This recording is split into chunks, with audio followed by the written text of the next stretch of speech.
Minasyaitanirrajim. Bismillahirrahmanirrahim. Allah Subhanahu wa taala berfirman dalam surah Al-Baqarah surah yang kedua ayat 74 ya. Kita renungkan seketika kerana ayat ini Allah berbicara tentang 4 jenis batu. Dan sebenarnya kalau kita perhatikan cerita sebelum dan ayat selepas, dia bukan cerita pasal batu, dia cerita pasal hati manusia, 4 jenis hati manusia. Bismillahirrahmanirrahim. Thumma qasat qulubukum min ba'di dhalik fahiya kal hijarati aw ashaddu qaswah.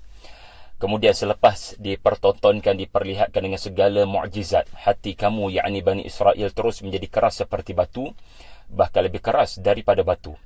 Wa inna minal hijarati lama yatafajjaru minhu al-anhar. Padahal ada batu yang terpancar dan mengalir air terus menerus daripadanya. Wa inna minha lama yashaqqaqu fayakhruju minhu al-ma'. Ada pula batu yang antaranya pecah terbelah lalu keluar mata air daripadanya. Wa inna minha lama yahbitu min khasyatillah. Dan ada juga batu yang jatuh ke bawah kerana takut kepada Allah. Wa mallahu bighafilin 'amma ta'malun. Dan Allah tidak pernah lalai daripada apa yang kamu kerjakan. Secara zahirnya kita nampak ayat ini Allah berbicara mengenai batu, 4 jenis batu. Tetapi sebenarnya Allah berbicara tentang hati, 4 jenis hati. Kerana kalau kita perhatikan ayat sebelum ayat 74 ini, Allah bercerita mengenai hati Bani Israel yang begitu keras, yang tidak terkesan walau sedikit pun apabila melihat pelbagai mukjizat yang diberikan Allah kepada Nabi Musa AS. Dan paling terkini adalah mayat bangun semula berbicara dan berkata-kata. Peristiwa tersebut pun tidak menyebabkan mereka taubat, sedar dan insaf. Jadi ini adalah cerita mengenai hati manusia yang keras. Dan ada pelbagai kategori. Dan kalau kita perhatikan ayat 74 ini pun, kalau kita baca sampai ke hujung, kita akan lihat bagaimana Allah berbicara tentang wa mallahu bighafilin 'amma ta'malun. Allah tidak pernah lalai dengan apa yang kamu kerjakan. Seseorang apabila mengerjakan sesuatu, dia diganjari berdasarkan niatnya. Dan niat ni tempat jadi mana? Aina mahallahu? Mahalluhu fil qalb. Hati ini adalah tempat kita memasang niat. Jadi Allah berbicara mengenai daging yang kata Rasulullah sallallahu alaihi wasallam, satu daging dalam tubuh anak Adam, yang jika baik daging tersebut maka baiklah seluruh perbuatan, jika buruk dan busuk daging tersebut maka buruklah seluruh perbuatan. Ala wahyal qalbu. Itulah hati kata Nabi sallallahu alaihi wasallam. Jadi melihat kepada ayat sebelum, kisah sebelum dan melihat kepada hujung ayat 74 ini, maka fahamlah kita sebenarnya Allah berbicara tentang hati. Tetapi apakah 4 jenis hati tersebut? Kita fahami terlebih dahulu 4 jenis batu ini. Pertama sekali adalah batu yang mana Allah Ta'ala kata lama yatafajjaru minhul anhar. Yang mana batu itu, dia adalah batu seperti biasa. Namun bila datang air, buat pertama kali, air sungai datang tiba-tiba buat pertama kali, tiada yang boleh menghalang air tersebut, termasuk batu tersebut. Lalu batu ini hanya membenarkan air tersebut lalu melaluinya. Kemudian kategori batu yang kedua adalah lama yashaqqaqu fayakhruju minhul ma'.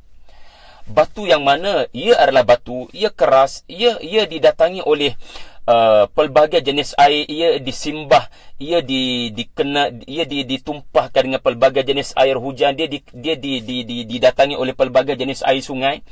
Namun ia kekal begitu, tidak berlaku sebarang perubahan fizikal, sehinggalah datang satu keadaan kerana konsistensi air tersebut kena kepada batu ini, akhirnya berlaku perubahan kepada batu ini, lalu batu ini pecah. Ini batu yang kedua. Batu yang ketiga, ia tiada kaitan dengan air. Wa inna minha lama yahbitu min khasyatillah.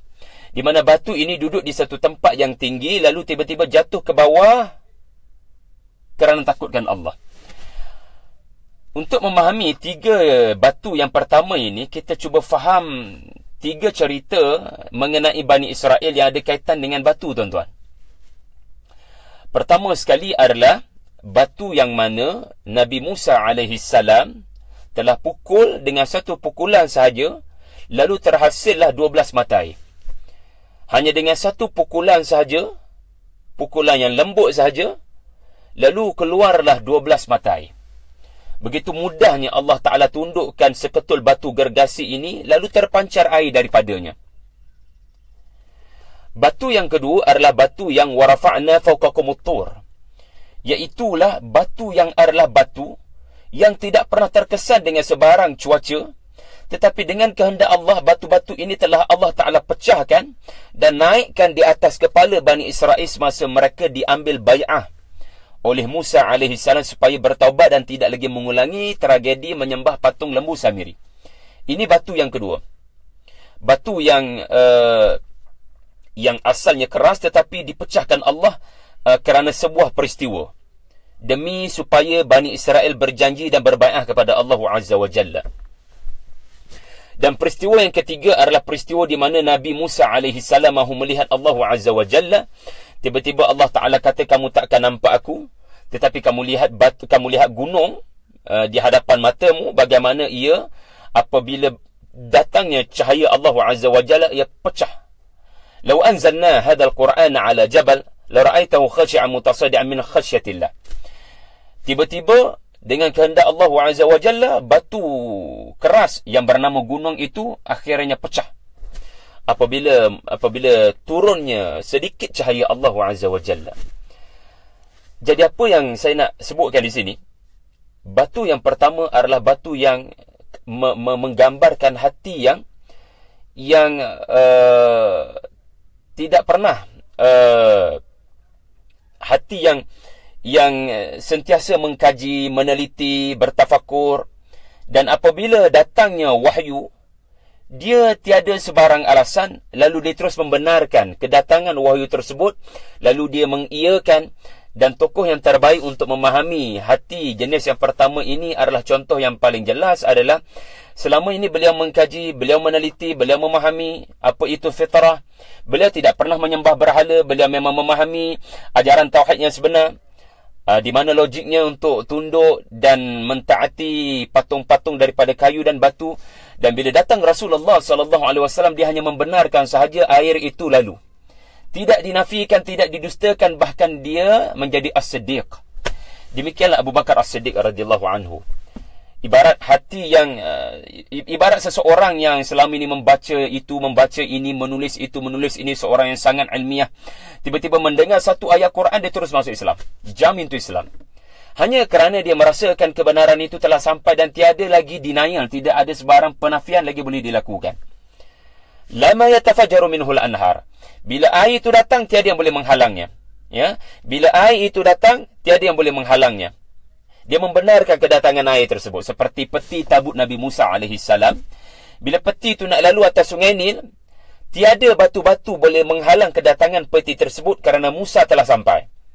Musa ada dalam peti tabut tersebut. Allah perintahkan kepada air sungai untuk bawa Musa ini ke satu lokasi, dan tidak ada batu boleh menghalang, walau cetek macam mana pun sungai, tidak ada batu boleh menghalang kedatangan Rasul yang ada di dalam peti tersebut. Jadi contoh yang terbaik dalam hati yang pertama ini adalah Abu Bakar As-Siddiq radhiyallahu anhu. Contoh yang kedua adalah contoh di mana batu itu adalah batu keras, tidak pernah terkesan dengan ayat-ayat Allah, tetapi berlaku sesuatu peristiwa yang menyebabkan akhirnya pecah dan terbelah batu tersebut. Maknanya apa?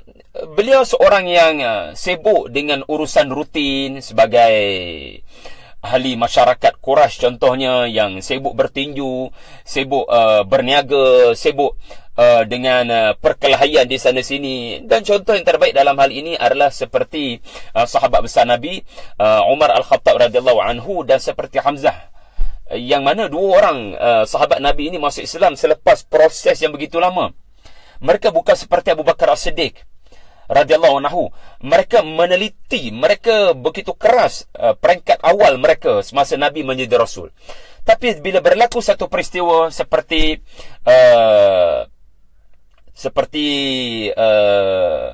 mendengar surah Taha, bila berlaku satu peristiwa seperti kita, ya, tidak pernah kita insaf, seperti kita tidak pernah lembut hati kecuali bila berlaku sesuatu musibah. Bila berlaku sesuatu musibah, barulah ada orang ini keluar air daripada batu tersebut, pecah terbelah. Akhirnya menangis, lalu kembali kepada Tuhannya kerana peristiwa musibah tersebut. Kategori pertama tadi adalah seseorang yang bila bertafakur, bila meneliti kejadian alam, datang Quran, dia membenarkan Quran tersebut. Dia seorang saintis, katakan, dia membenarkan apa yang Quran kata. Tapi kategori yang kedua ini, dia terlalu banyak penghalang. Terlalu banyak penghalang menyebabkan dia tak boleh nak follow Islam. Dia tak boleh nak follow Rasulullah. Tetapi apabila sampai satu keadaan, dia sudah tidak boleh memberikan alasan, lalu batu itu pecah, lalu keluarlah air, menangislah dia kerana mendengar surah Taha.